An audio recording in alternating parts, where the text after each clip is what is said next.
The questions were, how can storytelling change the frames we're trying to change to create transformed communities? And how can we use our own culture, art, dance, or art, our cultural assets in transforming communities?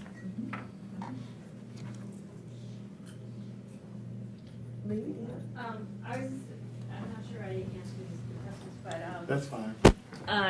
in the first one, we've been trying to experiment with we're doing a photo exhibit around immigration, about community heroes, redefined, living both in sort of in the light and in the shadows.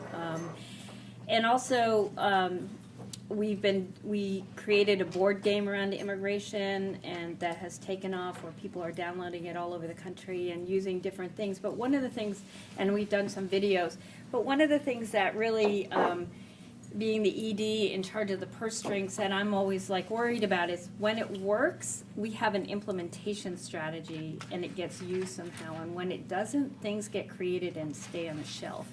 And I've had both experiences, and so really interested in how you tell those stories and really get people to do it and have that empowering experience, but also how do you get it out in the world, and so that the story gets told more broadly and has an impact. So that's something I'm interested in thinking about. And then around the culture,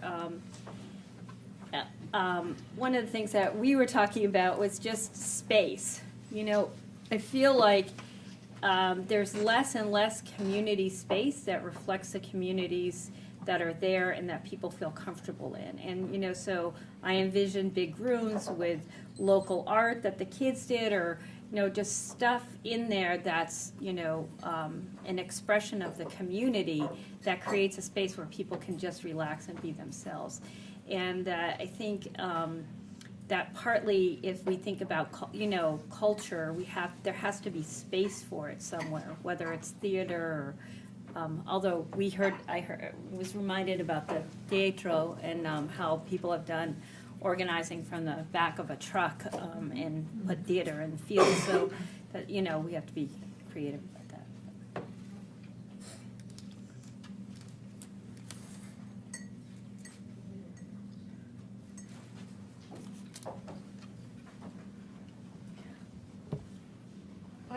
I was just, on our walk, we were still talking about the effect of your talk on our lives and how it made us feel. And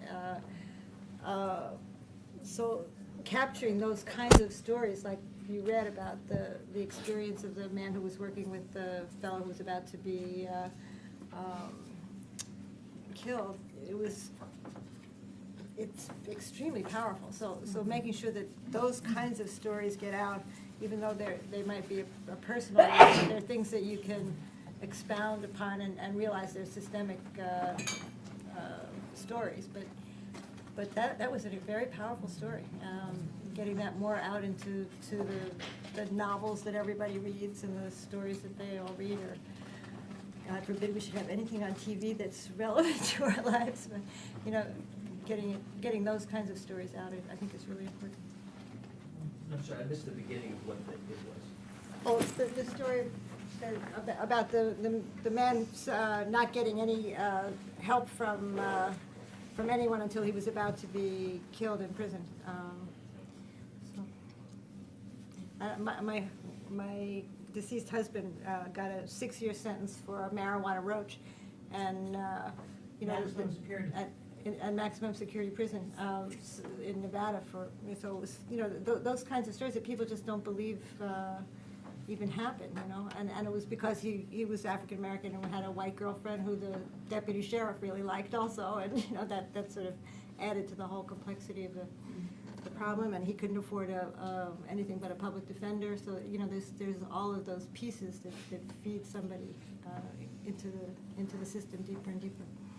And most people, it's, you know, if you're a middle-class person, like the way I grew up, I never would have known anything like that was going on. I grew up in a middle-class life in Brooklyn, you know, in New York, and it wasn't until I got away from that and started really pushing myself into other communities that I started to see that's very real, you know. Most other people think it's not real.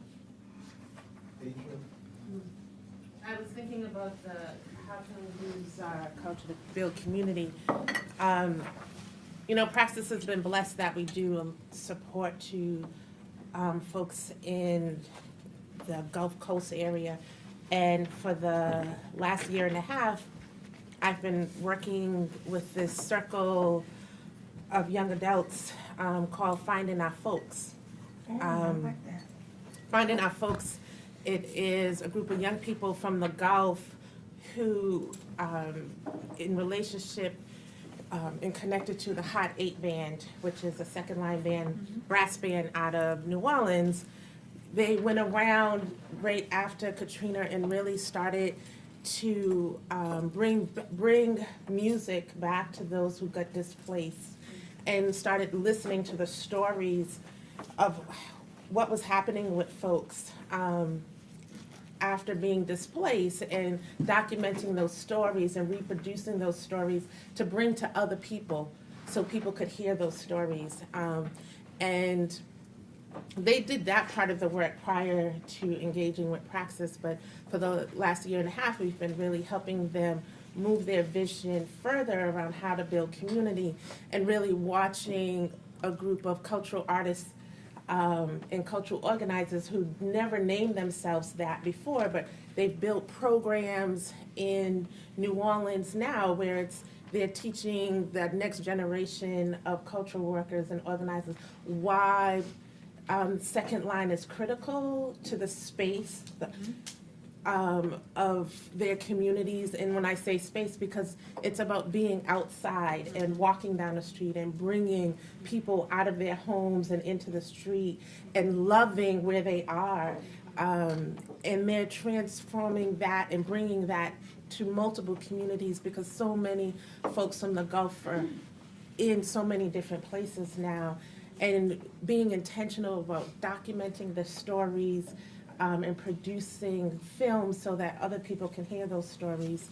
And just watching them build community, and they're always trying to figure out, how do we bring in other folks into this process, and how does our work really support even policy in relationship, not just around the arts, but about anything that's impacting. And it's been a pretty amazing experience to be connected to them and watch them transform their own political consciousness as we work together, and being very intentional of bringing the music and the culture of the Gulf and New Orleans to other communities, and deepening the roots of what's occurring there.